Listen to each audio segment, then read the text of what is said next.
What's up, everyone? Welcome to Za King's Music Connection. Today I got the Lousekateers with me. They're a three-piece punk band from New York. The Lousekateers are El Chivo on the bass, the Chanksta on the drums, and Ginger Val on guitar and vocals. They've been playing all over the tri-state area in support of their 2019 release, Happily Never After. And I got to catch up with them a little bit. Here it is. Check it out.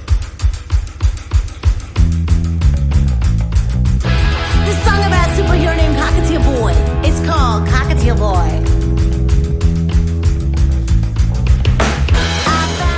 So, Ginger Val is old. Started when I was living in Orlando. It started as an inside joke about ginger ale. And my friends started calling me Ginger Val. Joke, it's like an inside joke of something that happened. And so I used to do comedy and on my guitar, and that was my stage name, so it just kind of stuck. And I was in Ginger Val and the Uteros, the band, and so that's been around a long time, since the time of ginger ale. Ginger ale was invented. There was Ginger Ale. What's Hugh Jack called himself the original gangsta. I loved him so much. I wanted to play homage by doing my own little thing. So he was the original gangsta. Now I'm the original chanksta. LG, which is Spanish for the goat, and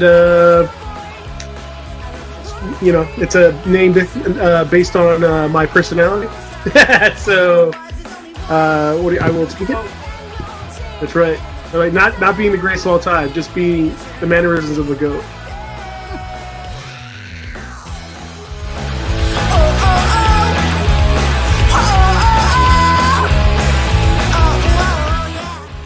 Well, we started Dan and I met like October, I guess it's 2017. So this is going on the third year. We adopted Fabe, and like it was like around that January after that. Like a month later. It was a few months, because remember, him and I only got together like once or twice before you came in. It hadn't been that many times. So, because we practiced a few times, and Dan's like, "We need a bass player." So about 3 years. So we've been together about 3 years. So it works out. That's cute.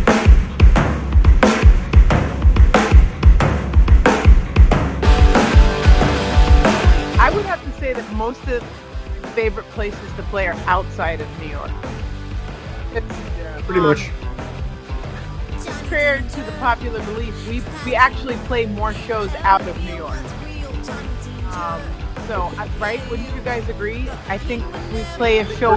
Yeah, the numbers don't lie. We definitely played more shows outside New York. So, say like one of my favorite places. It really kind of depends on who's running the shenanigans at the venue and the crowd too. Like, so if you're thinking about, or like who we played with. So there's like these different categories, in my opinion. But I think like, love the shows that we played at David's Outlook in Pennsylvania because of the crowd. The people who run it were just really cool, and it's like real punks like supporting each other and like, non-pretentious, everybody kind of gets along kind of stuff. As far as other venues, I like the Liars Club that we went to in Chicago, and I really love Dubs in Reno. I liked all the artwork, the funky artwork, and like cool little logos they had, and the bar staff was really friendly, and the other bands were really cool that we met there. So those are probably three of my top three. I do like the Juggling too. That was fun too. Juggling Gypsy in North Carolina. That was pretty cool too. Oh yeah, that was a cool spot. That was a nice spot. So. What about for me? Well, in New York, I gotta say, I probably the only two places that really pop up.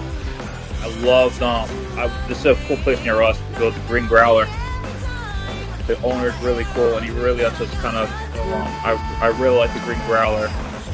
And the other cool place is actually right near the old CBGB's, the Bowery Electric. That was good one. Yeah. So, and a little bit better place. It's like the home of punk rock right there. What happened there, Dan? Oh, the Ramones have been there. How about that? Come on. Have that CBGB's.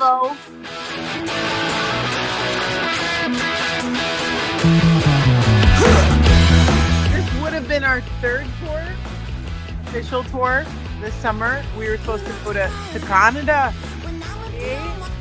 Lousekateers. Our Canadian tour there, Hozier. So it was going to be our Blame Canada tour this year. But as of right now, it's kind of like in limbo. So if it doesn't happen this year, we're hoping to push the same dates next year, summer, to go to Canada, play in the places that we have booked for this year. Dream is to tour the UK. That's like my personal dream. I don't know. What about you guys? Yeah, we had plans for a tour, and they fell through. They're going to fall through. I'm very sad. I'm very sad. Looking forward to it.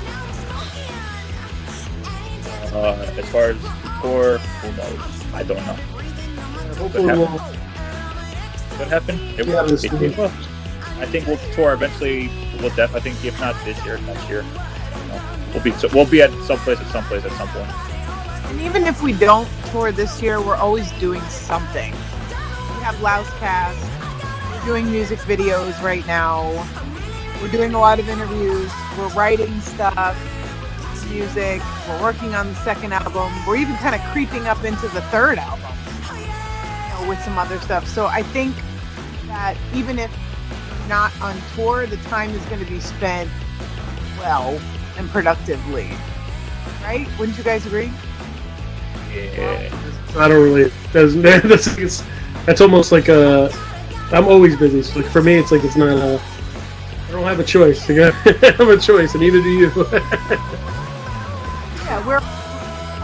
So, if the tour falls through, we'll be doing other things in the summer, just like we have throughout the quarantine. This was like prime time for us to actually do stuff that we've been wanting to do for a really long time.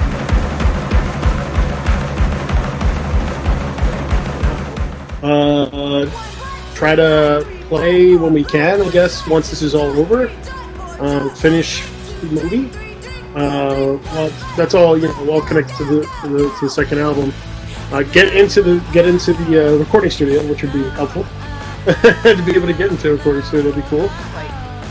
I feel like last year we started a lot of stuff in addition to the music, like the Lousecast, and shot a movie. It's hilarious, by the way, and totally stupid.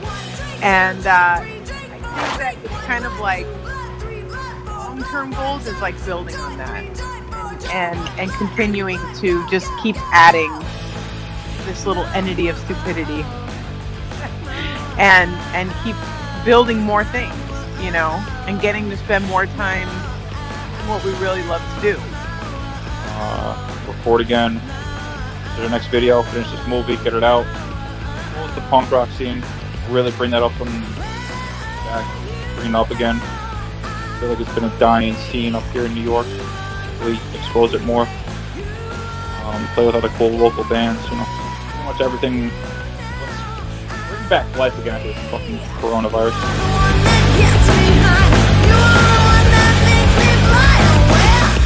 And I think we could all say that we like a ton of different kinds of music. I would say, like, in terms of punk, like, I grew up, like, I love the Queers.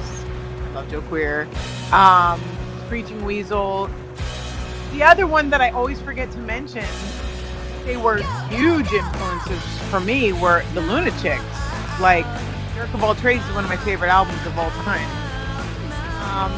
So I also, like, really love 50s and 60s sound. I love Motown. I like old soul. I love the Beach Boys. So you kind of like mix all that together, and then a lot of, and also the Muffs. I love the Muffs, and I always forget to mention them. So I thought of them the other day. I'm like, why don't I ever say Kim Shattuck? It was amazing, huge inspiration, and the Pixies, too, another one of my favorites. I never mentioned, and they're like one of my favorite bands.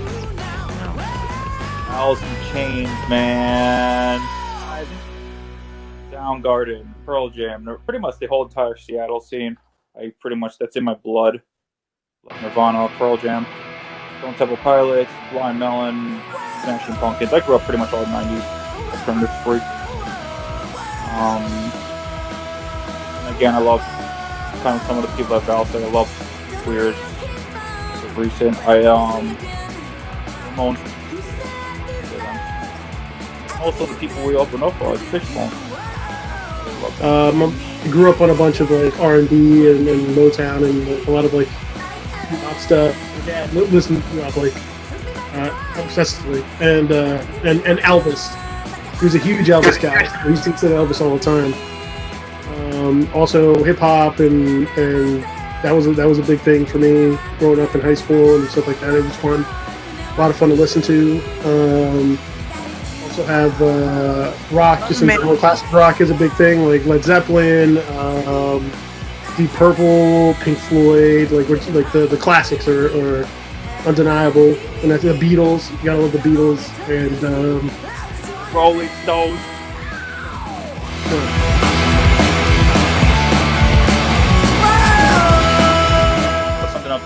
I'm actually a big chess player. I have this tendency to get up in the middle of the night, dress up, I'll like put wigs on and makeup, and sometimes it's accompanied by Broadway musicals on my headphones. Or just to kick off the bed. So do you put on David Bowie and start saying you're gonna too, or put lotion on, put the lotion on the basket? Yeah, I think so. It's supposed to be But it is kind of like that scene.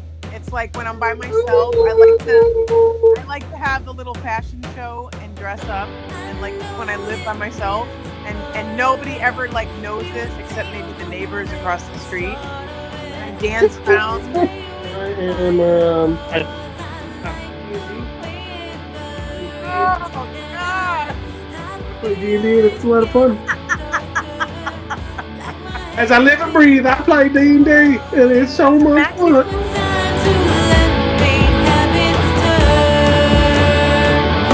Okay.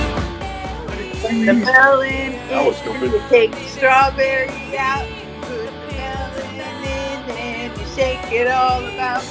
And then you take the seltzer and you pour it. Oh shit! Hey, wait! There's one more step. That's what it's all about. Can you fill half the glass with vodka? I think No vodka. that's a recipe for disaster.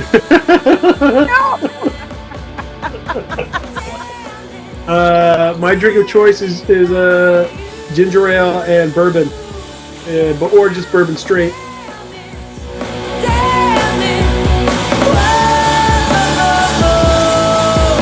Last time I said Razor Ramon, like him. These are people that were like in the 80s and 90s. So I used to go with my brother, watch wrestling. Clown, Boink, like him. Like Dan the Clown? Dan the Clown? Yeah. Macho Man, who I pissed off in public pool, made him leave. And is it 3? Oh, Undertaker. I had a big crush on him. I like the goth thing. I like Disturbed and Mysterious. Let's see.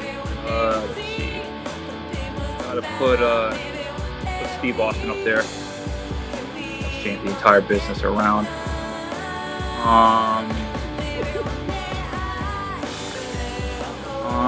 I'll put Mick Foley up there. Jack. But who else did I put up there? I'll put off the top of my head Chris Jericho. Really love him. That man. And let me see the last guy.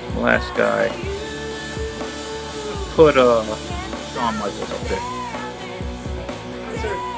Alright, so he's already said 2 of mine. So I'm gonna start with The Rock. Because he's pretty much like the complete package when it comes to like a wrestler, entertainer, and just a mic guy. He can take over an entire situation. Also love Chris Jericho because Chris Jericho was right up there with him. He didn't get the push like he did because he didn't have the size. He was if he was the size of The Rock. Brother,